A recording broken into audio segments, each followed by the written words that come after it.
It's dedicated to Roland Barthes. I am engulfed. I succumb. Another day in the rain. We're waiting for the boat at the lake. From happiness, this time, the same outburst of annihilation sweeps through me. This is how it happens sometimes. Misery or joy engulfs me without any particular tumult ensuing, nor any pathos. I am dissolved, not dismembered. I fall, I flow, I melt. Such thoughts, grazed, touched, tested, the way you test the water with your feet, can recur. Nothing solemn about them. This is exactly what gentleness is. Is the abyss no more than an expedient annihilation? It would not be difficult for me to read the abyss, not as a repose, but as an emotion. I mask my mourning by evasion, which makes me into a responsible subject. I come out, it is ecstasy. Amorous absence functions in a single direction, expressed by the one who stays, never by the one who leaves. An always present I, constituted only by confrontation with an always absent you. Thus, I am loved, lust. Thus, I am loved, lust. One more time.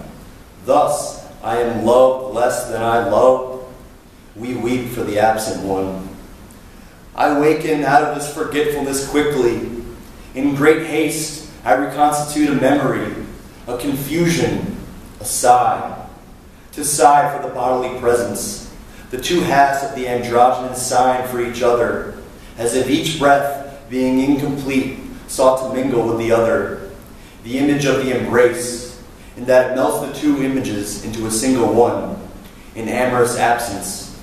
I am an unglued hinge that dries, yellows, shrivels.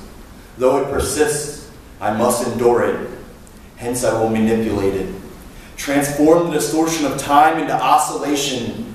Produce rhythm. Make an entrance onto the stage of language.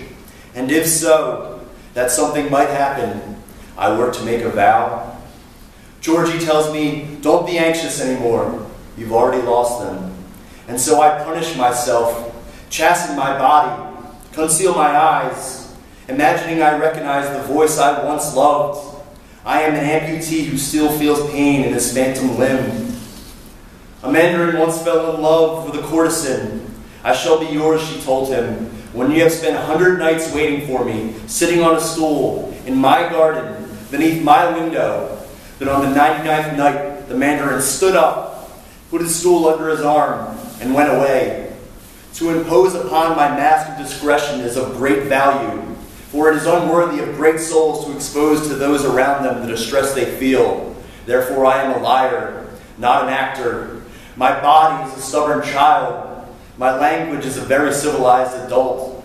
And when the music stops, it is always the clumsiest, the least brutal, or the unluckiest who remain standing, stupid, as lovers do. Melancholy versions of ourselves, my life is in ruin. Some things remain in place, others are dissolved, collapsed. This is dilapidation, wreckage. Only the lover and the child have a heavy heart. My soul is not only filled, but runs over. For enough means not enough. Only the will to fulfillment shines indestructible before me, and the fulfilled lover has no need to write, to transmit, to reproduce.